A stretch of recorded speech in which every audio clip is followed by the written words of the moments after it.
You're listening to the Dad Whisperer podcast with Dr. Michelle Watson Canfield. Be sure to follow her on Facebook, Instagram, and Twitter. You can find out more about Dr. Michelle at drmichellewatson.com. That's drmichellewatson.com. Here now is your host, Dr. Michelle Watson Canfield. Hello and welcome to the Dad Whisperer podcast. I'm your host, Dr. Michelle Watson Canfield. I welcome you here again today, especially if you're a dad who wants to add more tools to your fathering toolbox. Well, you know by now that the grid I use every week is on your mark, get set, go. So Dad, I want you to picture yourself standing side by side with other dads getting ready to run your fathering race this week. And I'm on the sidelines as your coach, cheering you on and saying, on your mark, get set, go. On your mark is the topic or the theme.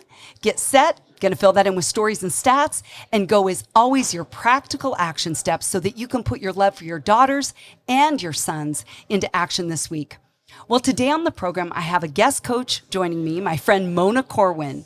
Mona is an author, an international speaker, a podcaster, and host of the Liftable TV network show, Moms Like Us Do Things Like Us. Isn't that an awesome title?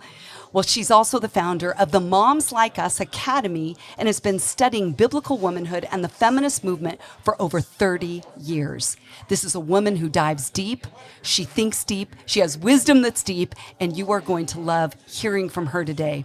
Well, her book, The Unstoppable Generation, Are We the Ones We've Been Waiting For?, is the result of her years of study and being in the trenches with real women with real issues and real stories. Mona and her husband Warren live in Denver.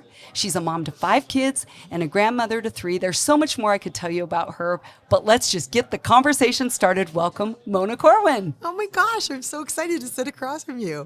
Michelle and I are longtime friends. Yes. In our hearts and our spirits. And as soon as our spirits met, we were like, woohoo. Exactly. Friends. And here we are, finally in person. This is at awesome. Spark Ignite podcast conference, Yes. and we get to meet in person. I'm so glad to be here.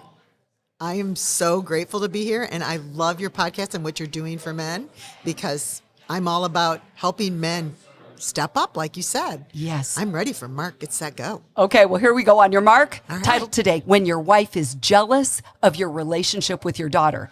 And Mona, I've been doing this radio program podcast since 2016 and have never looked at this side of things. So as we've prepared, I know we're both ready, you're ready to address, I would say, a pretty tricky topic, right? Oh, yeah, it is tricky. What comes up in women when their husbands are investing in their daughters? Maybe even sometimes she sees it as more connected with her daughter than with herself.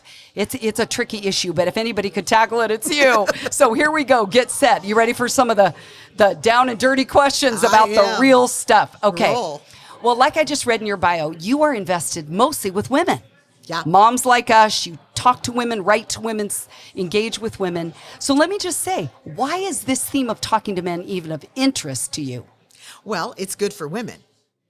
It's good for women because when women understand their femininity, when they understand the way God has designed them, and then they learn how men are, they can fully appreciate what their men as fathers bring to the feminine in their daughters.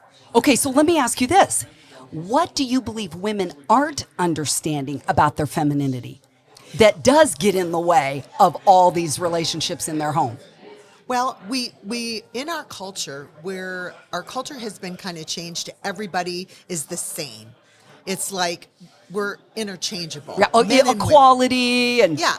I mean, we see that now in Equality and all of sports and that. gender and all the things. Oh yeah. And it's like men are no different than women. Women can do everything that men can do, which they pretty much can do if you're talking about jobs. So what has happened is we've left roles out of the equation, and the roles of a father, a son, a child of God, a friend, a brother, these are roles that men have. And when we say, and then women have their roles, sister, the opposite. Yeah. When we take away our roles and say they're interchangeable, we're losing so much of the equation. And the enemy wants to destroy marriage and womanhood and manhood. And he really wants to get to the kids. Yeah. So the family is ground zero. Marriage is ground zero for this entire attack that the enemy has on from the very beginning. With Adam and Eve, like he was trying to pit them together, and on it goes. Yeah, against each other. Yes. And not get on the same page. And then we all get caught in the crossfire and nobody knows where to start, how to find their footing. And that's why we're entering into this conversation. So let me ask you another question. So you've told me that you've experienced some of this yourself. Yeah. This whole jealousy thing. So you're ready to get vulnerable. I am. Okay, I want to hear that story. Yeah.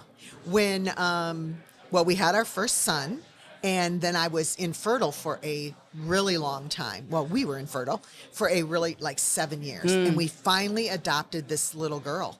And I was we were thrilled. We were absolutely thrilled. And from the very beginning, my husband was absolutely enthralled with this little girl, which was fun. But you saw a side of him you'd never seen before. Yeah, and I was all in. And I'm like, this is so good. He's such a good dad. And look how sweet he is with her. And everything was really, really good. But then I started noticing that, she could get things out of him that I couldn't. And like then, what? Well, just candy.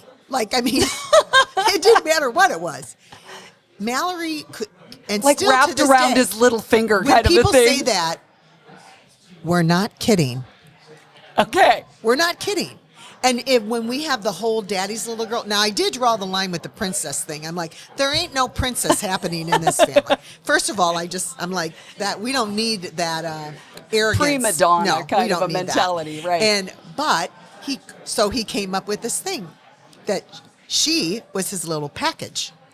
What? You're my little package. And for everybody that knows him, she was the complete package. And did that mean like a gift? Yes, a treasure like kind a of gift, a thing. a treasure, something wonderful, something to be cared for, to be excited to have.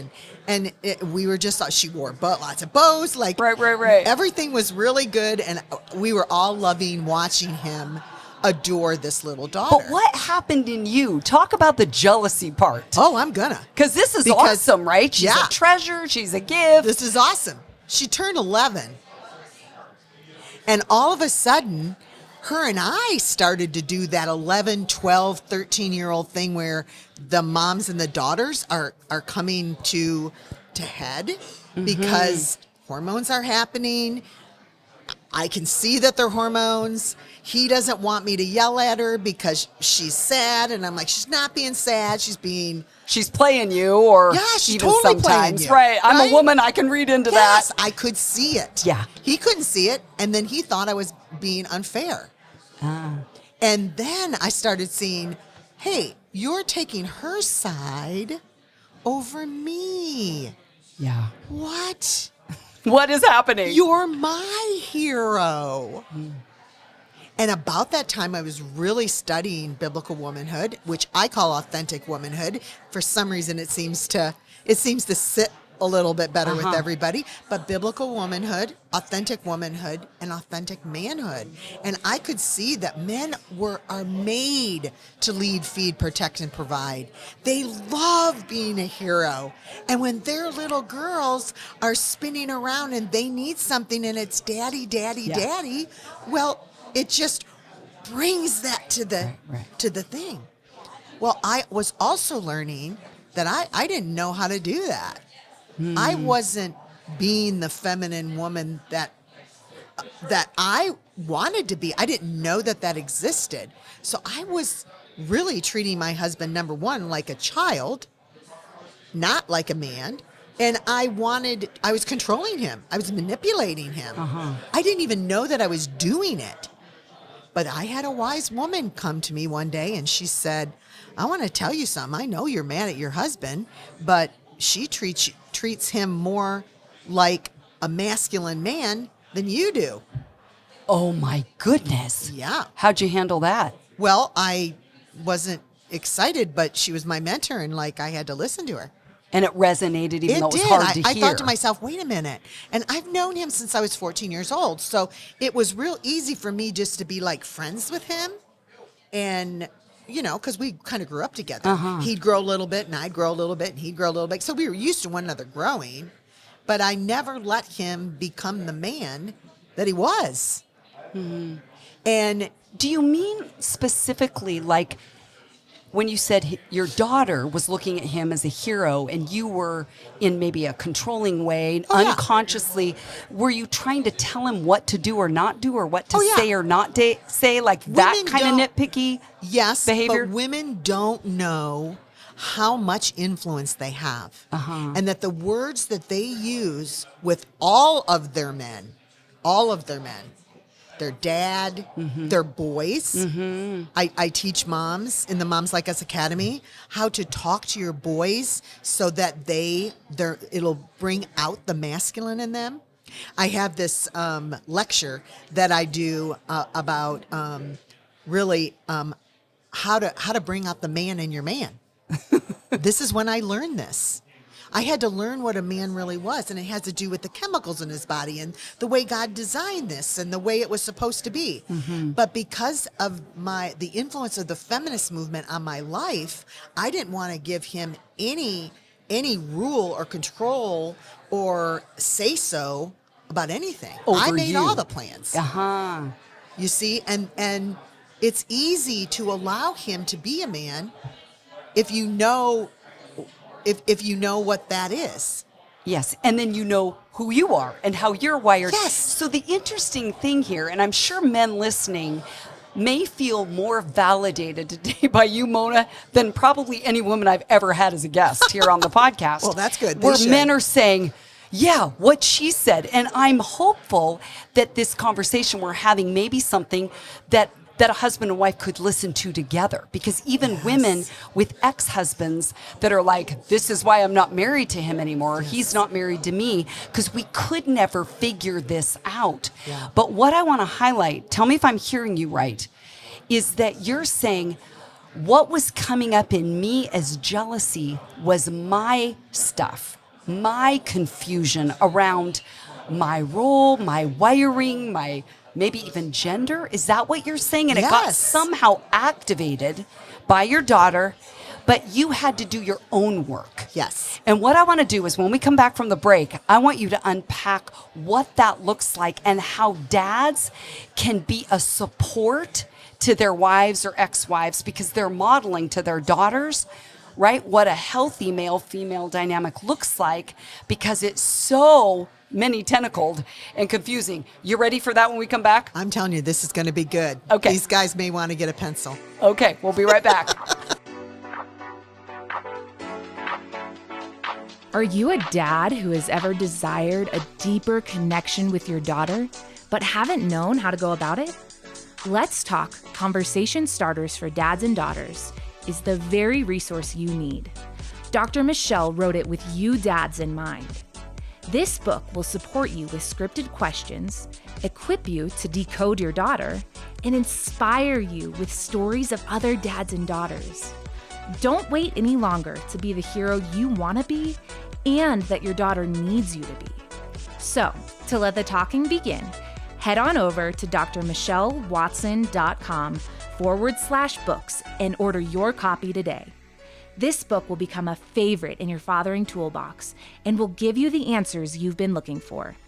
That's drmichellewatson.com/books. Now, back to the Dad Whisperer podcast. Welcome back. I'm here today with my friend, author, speaker, mentor, and podcaster, Mona Corwin.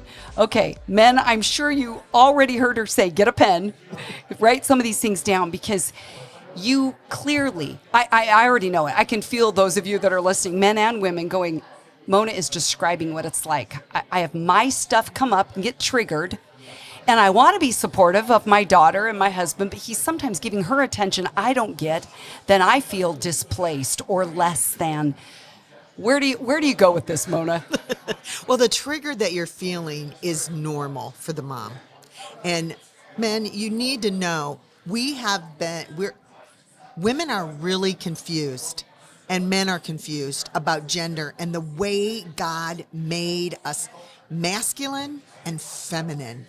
There is a purpose for it. And when we know, we can help each other. We can help each other in the things that in the times that we get hooked up.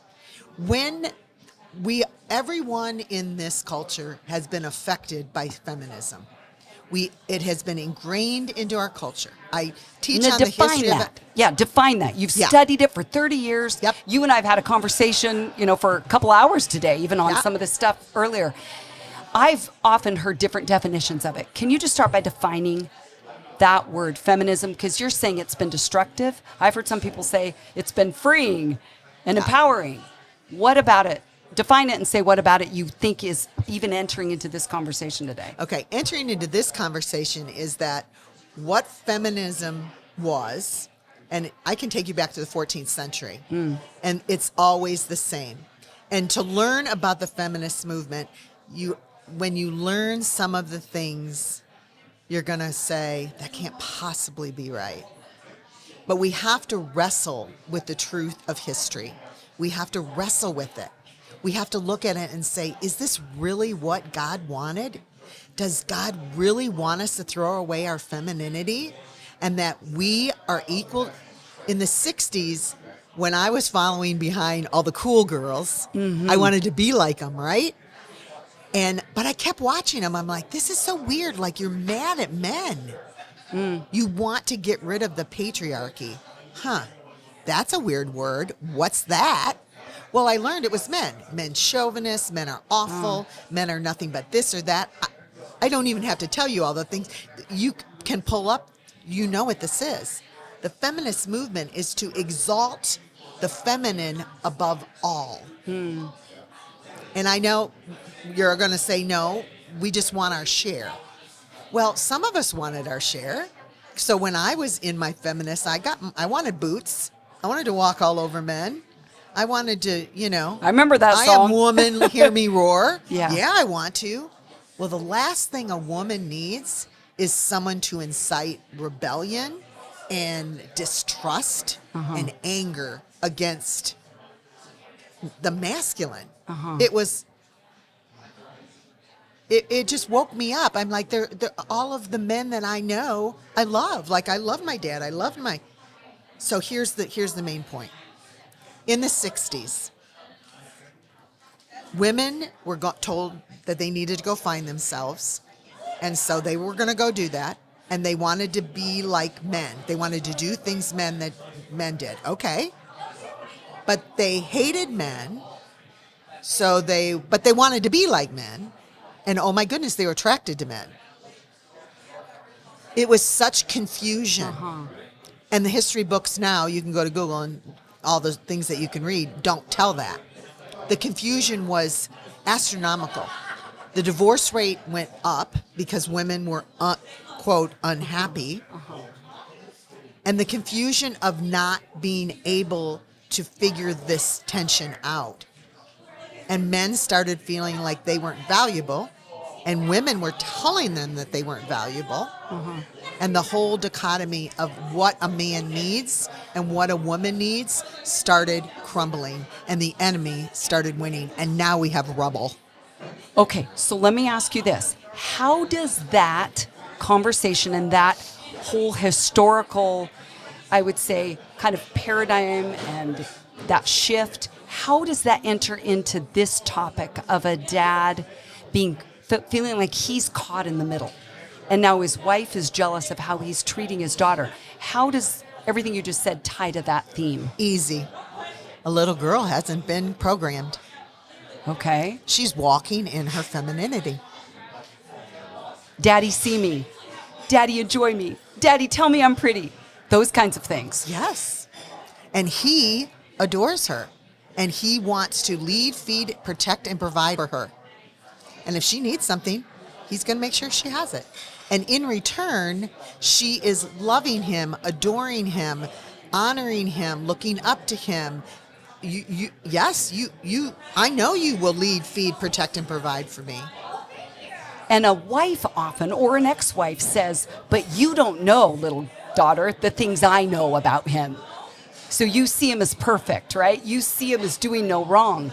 How does a woman handle or process or deal with what's going on in her mind and heart? Oh, it was such a remarkable thing when it happened to me. And like I said, it was an older woman that taught me about the beauty of being feminine.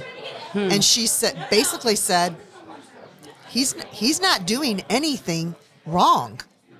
She's not doing anything wrong. You're triggered. Because that's what you want. Okay, so can I ask you, Mona? Sure. Do you think any of your trigger had to do with any of your relationship with your dad? What you did or didn't get? Well, at that time, I really was in a la land about my dad. You were, you said? Yeah, I was. I later, I was younger then, and I later realized that I was not, that it wasn't a healthy relationship. But understanding that your wife needs the things that you're giving your daughter is the first place, husband, for you to help her. Okay, say that again. That is really profound about need, not want. Yes, this is a need. Say it again. What did I say? When you as a woman, as a wife, can really not only just see, but know, like in your heart kind of knowing, that your husband is giving your daughter what she needs. Yes. That's a place to start. Yes.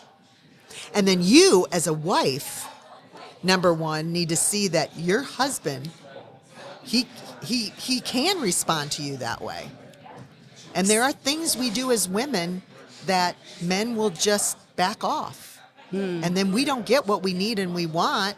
And so we're like badgering and we're doing, or not even badgering, or we're disappointed or we withdraw or whatever the marriage. Yeah, like that dynamic, what Yeah. it brings up. But if as a woman we can see that there is something that we want and our husbands can give it to us. And as a husband, we can see that my wife is acting this way because she wants this, but she wants it from me.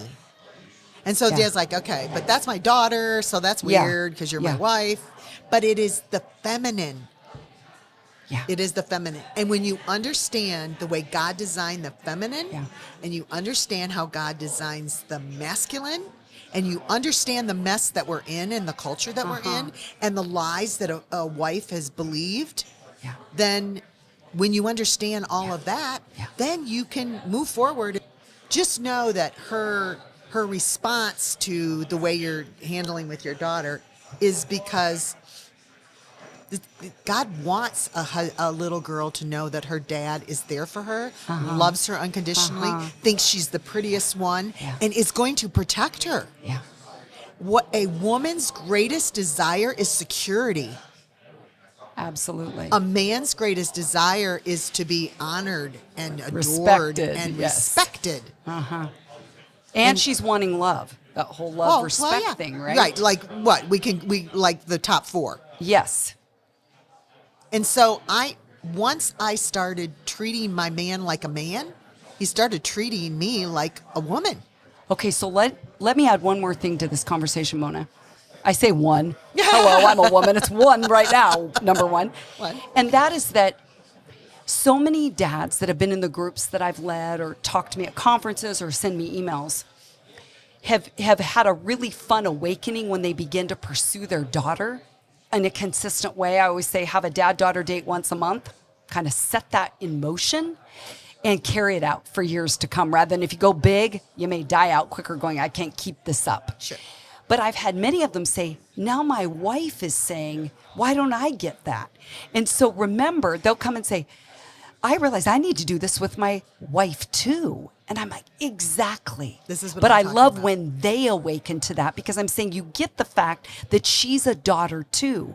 And I've asked men in my groups for more than a couple of years in a row. I didn't always ask this question, but I begin to ask, with a show of hands, how many of you are married to a woman or were married to a woman who you would say still has, quote unquote, daddy issues, father wounds, father voids? Most of the time, all the hands go up. Sometimes maybe one doesn't, because again, some grew up in really healthy homes. But by and large, this is a pandemic in women saying, my dad didn't teach me how to be feminine, how to relate to a man who loves, protects, gives me security they didn't. and attention. So she has gaping wounds too. And so dad, I don't know if this bears witness with what you're hearing today, but I would love to add and say, if you feel caught in the middle between your wife or your ex-wife and your daughter, it may be time to say, I wonder how I could even step in to be a man, someone who loves, protects, serves, gives to her, to your wife or ex-wife even, to say, I can partner with God to be a miracle for her in filling in a place she may not have ever had from her dad. She might not even know she has that. And so what will end up happening is anger will come out. And then some women mistreat their daughters. You're right. You little brat. I've heard that. Yeah. No, you just think that he can do, you just let her do everything. You're just the candy man. I'm the one that has to make everything happen. And it's because she doesn't understand. Yeah. But for a man to be talked to like that, when he's really doing what he's created to do. Yeah. And she's responding kindly, and the wife is being Right. is upset. Yeah.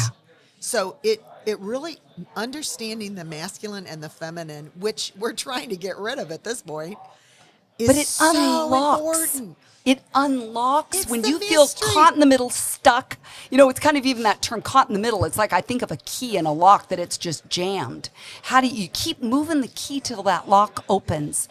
And that's what this conversation is as long as you have about. the key in the right lock, Michelle, because if you're putting a key in the wrong lock, God didn't design it to go in the wrong lock. If you're treating your husband in a certain way, you're not going to get that thing open. You're not going to get your wife to open. Yeah. And I know that a lot of women do listen to this podcast as well, even though my focus is mostly to fathers. And so what would you say to the dad listening that says, you've just described even my current situation or the one I'm no longer in because I'm not married anymore. What would you say to that dad? Yeah, I would say, number one, make sure that you aren't getting your needs met by your daughter. Hello. That she makes you feel like a man. And this doesn't have any sexual connotations at all. Exactly. At all. Because I can talk to a man in an airport when I'm getting ready to have my luggage put up. And I say, oh my gosh, yes, you can help me put my luggage up. And a woman sitting there is like, well, can't you do it yourself? And I'm like, why would I do it myself Exactly. when I have gorgeous men to help me? Right? You affirm him. I affirm his I do the same masculinity. thing, by the way. I'll And say chivalry is alive. I promise you, they just stand up stronger. Yeah. And we were made to do this. Okay, so back to the men. What does a dad do Learn if he's this. not getting this? He needs to learn it. He needs to learn what it is that is in the masculine that a woman needs so badly that she's broken without it. And if he loves his wife, he'll give it to her. Yeah. And you know what will happen? She's going to turn into the woman. I was going to say, and she'll soften. She absolutely will Yes. soften. Just like when you affirm Court- your man, Oh, yeah. their bodies rise up. And you know what? It is the way God designed it. So it's not weird. It's not wrong. It's not oppressive. Yeah. You know, we don't have to throw mean words around and like, I don't get anything. Yeah, and I want to say to those of you men listening, because Mona and I are in that older women category, and we were wrapping our arms around you, encouraging Yes. you. And what we're saying to you men is start with you. If the woman in your life, wife, ex-wife, isn't on the same page, you can start here with saying, no, let me do that for you. Let me serve you. Let me give, right? Stepping into that role, because guess what? Then you're not caught in the middle. So I got one final question for you, Mona. I end every show with a go step. So if you would give dads, you've given lots of ideas, lots of things to think about, but one practical way right now to stop being caught in the middle and start moving forward in a proactive way, where would you tell them to start? I would tell them to make sure their daughter is not playing them to get mom to feel bad, because that can happen too. but to learn about biblical womanhood and manhood. And there's lots of men programs and can you just put that in the search engine? Biblical womanhood, biblical manhood. Good luck. Because well, Google doesn't want to. But we could put something in there. And you have There's resources several. on your absolutely. moms. I teach. Like us. I teach women. Okay. So, but I can lean. Churches all over are starting to really pay attention to their men and reinforcing Awesome. men. And men are rising up to their manhood. They're not rising up to be mean and mad and Right. they're not going to be in the streets. They are rising up into their manhood. And when you get a hold of this and you learn about the mystery of marriage because of these two things, everything changes. Oh, I love it. God Well, knows how to do it. Exactly. Now, where can people get a hold of you if they want to learn more? Yeah, you can. I'm on Instagram at Mona_Corwin and momslikeus.org. Great. We are a ministry and we do address women, so you could get your wife involved with that. And Love it. There we go. I love it. Well, thank you for being here today. On Your Mark has been Caught in the Middle when your wife is jealous of your relationship with your daughter. You've got lots of go steps. You can get in touch with her if you want to talk more. Well, I'm Dr. Michelle Watson Canfield, the Dad Whisperer, signing off and encouraging you to make today a day where you intentionally and consistently invest in pursuing your daughter's heart. Go Dads. Thanks for joining us for another edition of the Dad Whisperer podcast with Dr. Michelle Watson Canfield. If you're looking for more resources to support the father-daughter relationship, or if you want to connect personally with Dr. Michelle, you can find all the information you need at drmichellewatson.com. That's drmichellewatson.com. And remember, you can listen to the Dad Whisperer podcast anytime on Apple Podcasts, Spotify, Stitcher, and Google Podcasts. And while you're there, we'd love for you to subscribe and leave us a review. Thanks for joining us today, and we'll see you again on the next edition of the Dad Whisperer podcast with Dr. Michelle Watson Canfield.